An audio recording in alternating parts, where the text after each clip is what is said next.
आवाज़ विशेष कार्यक्रम में आपका स्वागत है और विशेष में इस समय हमारे साथ है भदंत डॉक्टर आनंद रखीता। डॉक्टर आनंद रखीता भंती जी से इस समय हम लोग बातचीत करेंगे पंचशीलों पर। पंचशील ये तथागत बुद्ध की शिक्षाओं का सबसे महत्वपूर्ण अंग है जो एक बेहतर समाज के निर्माण के लिए बड़ा ही ज़रूरी है। यदि कोई भी समाज इसे बेहतर तरीके से फॉलो करता है, अपने आचरण में लेकर आता है, तो पंचशीलों के द्वारा वो एक सभ्य समाज के चेहरे को पा सकता है। तो आज हम बातचीत करते हैं डॉक्टर आनंद रखीता भंते जी से। भंते जी, कार्यक्रम में आपका स्वागत है। भंते जी, आज बातचीत हम आपके साथ करना चाह रहे हैं पंचशीलों पर। पंचशील ये तथागत की शिक्षाओं का बड़ा महत्वपूर्ण अंग है और किसी भी सभ्य समाज के लिए एक ऐसा आदर्श है कि जिसके सिवाय एक बेहतर समाज नहीं बन सकता। तो हम सबसे पहले तो ये बात समझेंगे कि पंचशील यानी कि 5 शील, इसके नामों से ही उजागर हो जाता है। इन 5 शीलों में पहला शील आ जाता है पाणातिपात वेरमणि, सिक्खापदं समादियामि। एक मतलब हिंसाचार से मुक्त रहने की शिक्षा हम ग्रहण करते हैं।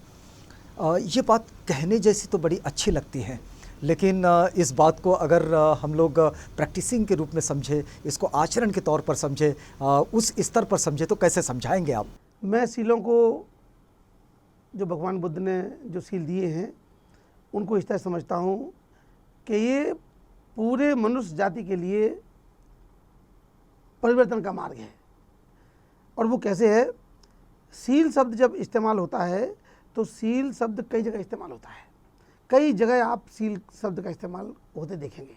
नंबर एक जगह वहाँ पर सील का शब्द का इस्तेमाल होता है, जैसे कि बाज़ार में जब हम जाते हैं तो सामान खरीदते हैं, वहाँ पर एक सामान आता है जिसमें सील लगी होती है, मतलब बंद होता है, सील पैक होता है। वही सामान खुला भी आता है जिसमें सील नहीं होती है। उसी प्रकार से आप देखेंगे और भी जगह सील का इस्तेमाल होता है। जैसे सील को मोहर भी कहते हैं, स्टाम्प, अंग्रेजी में स्टाम्प बोलते हैं उसको, वहाँ पर भी सील कहते हैं उसको। तो एक तो यहाँ पर भी इस्तेमाल होता है, सील का इस्तेमाल होता है। तीसरा जो है, भगवान बुद्ध के ने भी सील शब्द का इस्तेमाल किया है। तो इसका क्या मैं इनका मैं क्या कंपैरिजन करना चाहता हूँ वो समझने की कोशिश करेंगे।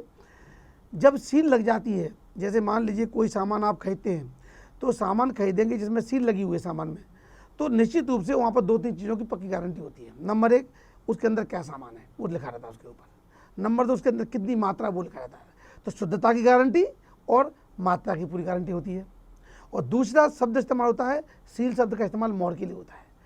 जिस कागज़ में अधिकारी को निशान कर दे और उसमें मोहर ना लगाए तो वो कागज़ वापस आ जाता है, क्योंकि उस कागज़ की कोई वैल्यू नहीं है। सील लगने पर उसकी वैल्यू बढ़ती है। तो सील जब लगी होती है तो उसकी वैल्यू बढ़ जाती है, किसी चीज़ की वैल्यू बढ़ जाती है सील लगती तो इसीलिए आप देखेंगे कि जहाँ जहाँ पर भी सील शब्द का इस्तेमाल व्यवहारिक जीवन में हुआ है, जहाँ पर भी सील पाई गई है, वो निश्चित रूप से वहाँ पर कुछ उसका महत्व बढ़ा है। उसी प्रकार से भगवान बुद्ध ने इंसान को भी दी है सील। तो भगवान बुद्ध ने इंसान को सील दी कि भाई इंसान का महत्व कैसे बढ़े। तो जब सील का पालन करेगा, वो अपने जीवन में सील को उतारेगा, उसका महत्व बढ़ेगा। अगर वो सील का पालन नहीं करेगा तो उसका महत्व नहीं बढ़ेगा। जैसे मान लीजिए कोई व्यक्ति जो सील को पालन कर रहा है तो वो सीलवान व्यक्ति कहलाता है। वो सीलवान व्यक्ति जब कहलाता है तो समाज में उस सीलवान व्यक्ति की प्रतिष्ठा बहुत अच्छी होती है, बहुत ज़्यादा होती है। होती यूँ है कि जो सीलवान व्यक्ति है, और मान लीजिए बाय द वे कभी उसको कोर्ट में जाकर के गवाही देना हुई, तो जो पक्ष होगा वो पक्ष बड़ा भरोसे से उस पर विश्वास करेगा, भाई ये सीलवान व्यक्ति है, ये झूठ नहीं बोलेगा, क्योंकि सीलवान है, इस पर हम भरोसा कर सकते हैं। तो जब सील लगती है, जब सीलवान होता है व्यक्ति, तो उसकी कीमत बढ़ती है, उसकी वैल्यू बढ़ती है, समाज में बढ़ती है। कैसे होती है? उसकी आचरण से, उसकी आचरण से निकले हुए परिणाम से, जो परिणाम निकलता है उससे होती है। ऊपर ऊपर कुछ और अंदर अंदर कुछ, ऐसा नहीं है। जो सीलवान व्यक्ति होगा अंदर से वैसा होगा तो बाहर ही वैसा होगा। उसका व्यवहारिक जीवन में जो वो चेंज आएगा ना, वही उसकी पहचान है। और कोई माथे पर कोई सील नहीं लगी उसकी कि ये सीलवान है, ये सीलवान नहीं है, वो तो उसका आचरण से पता चलता है, क्योंकि सील आचरण को बदलने के लिए होता है। इंसान के आचरण को बदलने के लिए सील दिए जाते हैं, एक बात। दूसरी बात कि जो सील है, उस सील को देखेंगे आप कि जैसे आपने कहा पाणातिपाता वेरमणि, बहुत अच्छी बात है। प्राणी हिंसा नहीं करना चाहिए। पाणातिपाता वेरमणि का मतलब है मैं प्राणी हिंसा नहीं करने की शिक्षा ग्रहण करता हूँ। अब इसमें कारण कुछ भी नहीं है, कहीं पर भी नहीं है इस अर्थ में कारण से करूँगा, कारण से नहीं, कुछ नहीं। नहीं करना तो मतलब नहीं करना, उसमें अकारण नहीं है और कोई कारण भी नहीं है, इसका शब्द कहीं इस्तेमाल नहीं हुआ है।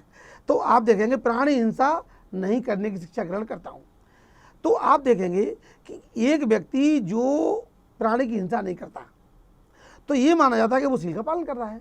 लेकिन जब उसके व्यवहारिक जीवन में जब देखते हैं, उसके घर में देखते हैं, तो पता चला कि बड़ा झगड़ा है, बड़ा तनाव है, बड़ा क्रोधी है, सील का पालन कर रहा है, प्राणी की हिंसा नहीं कर रहा, लेकिन घर में जो है उसका जो वातावरण है, घर का जो माहौल बहुत बिगड़ा हुआ माहौल है।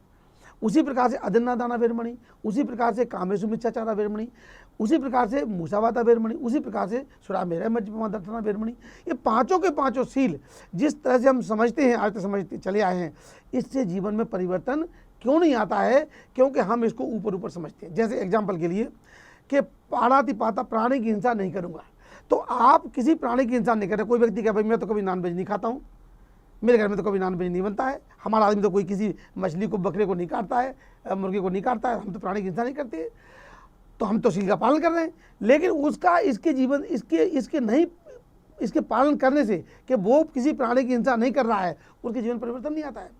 क्यों नहीं आता है? क्योंकि वो इसको ऊपर ऊपर कर रहा है। अंदर में क्या करना चाहिए कि प्राणी हिंसा जो घर में हो रही है, पति पत्नी के झगड़े हो रहे हैं, बाप बेटे के झगड़े हो रहे हैं, भाई बहन के झगड़े हो रहे हैं, ये जो घरेलू हिंसा हमारी हो रही है, इससे परिवर्तन आना है।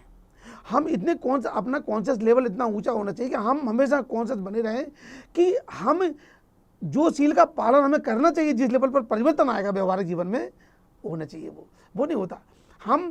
आप अक्सर देखेंगे, बहुत एग्जाम्पल देता हूँ मैं आपके लिए, कि ऐसे बहुत सारे लोग मिल जाएंगे जो हत्या करते हैं लेकिन वो मांस नहीं खाते।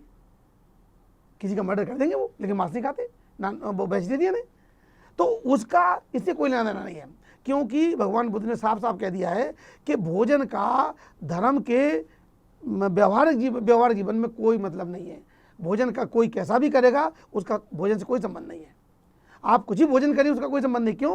कि जो शरीर है उसको चाहिए आहार, चित्त है उसको चाहिए आहार, शरीर को चाहिए भौतिक आहार जो हम भोजन करते हैं, और चित्त को चाहिए चैतसिक आहार, विचार। मेरे विचार कैसे हैं, मेरे चित्त में कौन सा विचार धर्म जग रहा है, कौन सा विचार मेरे मन में पैदा हो रहा है, वो उसका आहार है। यदि चित्त में आपने गलत विचार पैदा किया तो अपना परिणाम देगा वो। चित्त में यदि मैंने हिंसा जगाई तो वो परिणाम देगा, चित्त में अहंकार जगाया तो परिणाम देगा वो अपना।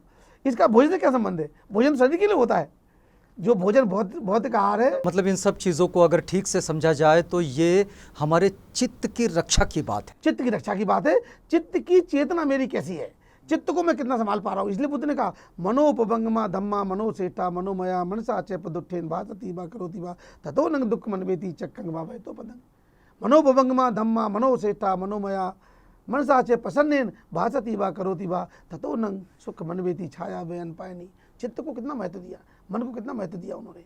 सारा खेल मन का है। मैं भी यहाँ पर आया हूँ, जब मन में प्रश्न खड़ा हुआ तब यहाँ आया हूँ, हाथ पैर से चल के अकेला नहीं आया हूँ। आप भी मेरा इंटरव्यू ले रहे हैं तो मन से ले रहे हैं, हाथ पैर से नहीं ले रहे इंटरव्यू। सारा खेल मन का है, सारा चेंज जो होना वो परिवर्तन होना मन से होना है। तो पंचशीलों का आचरण भी जो होता है वो चित्त के स्तर पर करना होता है। चित्त के स्तर पर करना। तो इसकी प्रक्रिया क्या होती है? क्योंकि आप तो एक भिक्षु है, आप चित्त की उस प्रक्रिया को जानते हैं, लेकिन हमारे जो दर्शक है, जो दर्शक सामान्य दर्शक होते हैं, सामने बैठे होते हैं और किसी मार्गदर्शक की बात को सुनते होते हैं, तो आप उनके लिए कैसे कहेंगे कि अपने चित्त पर इन सारी चीज़ों को आचरण के स्तर पर ले जाने के लिए क्या करना होता है? मैं आपको बता दूं कि मैं मेडिकल प्रोफेशन से हूँ, मैं डॉक्टर हूँ। तो डॉक्टर होने के बाद भी मुझे चित्त और मन समझ में नहीं आया था, वहाँ आता भी नहीं समझ में, किसी को कोई समझा भी नहीं पाता वहाँ। लेकिन जब मैं विपश्यना में गया तो मुझे समझ में आया कि मेरे चित्त की हालत क्या है। चित्त की हालत तो समझ, मेरे चित्त की हालत क्या है। पहले मैं ये तो समझूं कि मेरे चित्त की हालत कैसी है। चित्त की हालत का पता चलते ही आदमी उसके प्रति अवेयर हो जाता है, उसके प्रति कॉन्शियस हो जाता है। अरे बाबा, मेरा चित्त अब गड़बड़ नहीं होना चाहिए, ये चित्त को तो मुझे संभाल के रखना है, इसको तो मुझे निर्मल करके रखना है। कोशिश करूं कि जितना निर्मल हो सके उतना निर्मल करने की कोशिश करूं। तो पर चित्त को नहीं समझता हूं मैं, तो निर्मल कैसे करूंगा उसको मैं, और निर्मल नहीं करूंगा सुधार कैसे होगा मेरे में।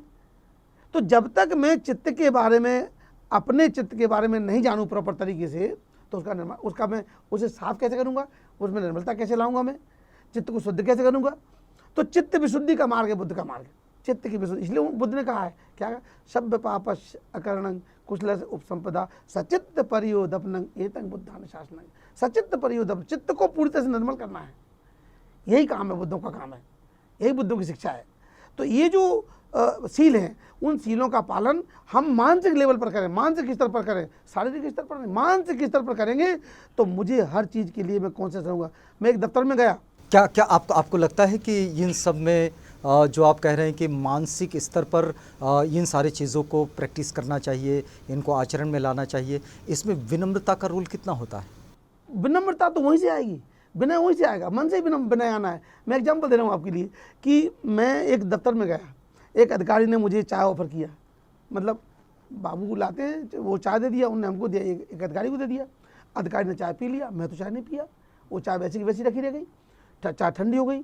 अधिकारी ने चाय पी ली, अरे बंदे जी चाय तो पीजिए आप। मैंने कहा आपने मुझे ऑफर नहीं की तो मैं कैसे पी लूँ चाय, आपने मुझे ऑफर नहीं की तो मैं चाय नहीं पी सकता। तो उन्होंने क्षमा मांगी उसके लिए, मतलब जिसे हम कहते हैं सामान्य भाषा में अदिन्ना दान, हाँ, जो दिया नहीं गया, कौन से लेवल पर, जो दिया नहीं गया, हाँ वो कौन से लेवल, उस लेवल पर आपको तैयार होना पड़ेगा, तब सीलों का पालन होगा। ऐसे सीलों का पालन नहीं होगा, कितना प्यासा मैं हूँ, पानी गिला रख दिया और भर से मैंने पानी पी लिया तो मेरा सील टूटा है। तो मैं अपने मेंटल लेवल पर हर सील का पालन करूँ तब परिवर्तन होगा, नहीं परिवर्तन नहीं हो सकता। मतलब इतनी जागरूकता, इतना कहाँ से रहना पड़ेगा। इसीलिए सील याद कर लेते लोग, लेकिन जीवन में बिल्कुल नहीं उतार पाते हैं। जब जीवन में नहीं उतार पाते तो उनके जीवन में कोई परिवर्तन नहीं होता, वो तो रटंत हो जाए, रटंत हो जाते। और जीवन में जब परिवर्तन नहीं हो पाता तो कहते हैं कि धर्म तो कमजोर है, धर्म समझ में नहीं आ रहा, धर्म का कुछ असर नहीं आ रहा है। धर्म का असर कैसे आएगा? धर्म का असर जब आएगा जब आप उस लेवल पर काम करेंगे। चलिए भंते जी, शीलो की इस बात को आपने बड़ा अच्छा समझाया। अगर हम इस बात को समेटना चाहे, इसको ख़त्म करना चाहे, तो आपका एक छोटा सा संदेश लेना चाहेंगे हमारे दर्शकों के लिए। मैं सिर्फ इतना सा कहना चाहता हूँ कि आप सीलों को याद भर ना करें अकेला, बल्कि उनको मेंटल लेवल पर आप कॉन्शियस रहें, कॉन्शियस बने रहें, उसके प्रति सतर्क बने रहें। जब अपने जीवन में, व्यवहार जीवन में होते हैं, घर में, बाहर भी, कहीं पर भी, अपने परिवार में सुख शांति लाने के लिए आप सीलों का पालन करिए। और सीलों का पालन जितना अच्छे से अच्छा करेंगे आप मेंटल लेवल पर कॉन्शियस रह करके, उतनी सुख शांति आपकी आने वाली होगी। चलिए, बहुत धन्यवाद भंते जी। हम बातचीत कर रहे थे डॉक्टर भदंत आनंद रखिता जी से। डॉक्टर भदंत आनंद रखिता, जिनसे हमने पंचशीलों को जाना। ये बातचीत और भी जब संभव होगा तो हम भंते जी से ये बातचीत आप तक पहुंचाएंगे। भंते जी, आप हमारे स्टूडियो में आए और हमसे ये बातचीत की, इसके लिए आपका बहुत धन्यवाद। साधु साधु साधु। आप बने रहिएगा आवाज़ इंडिया के साथ, प्रोग्राम आगे भी जारी है।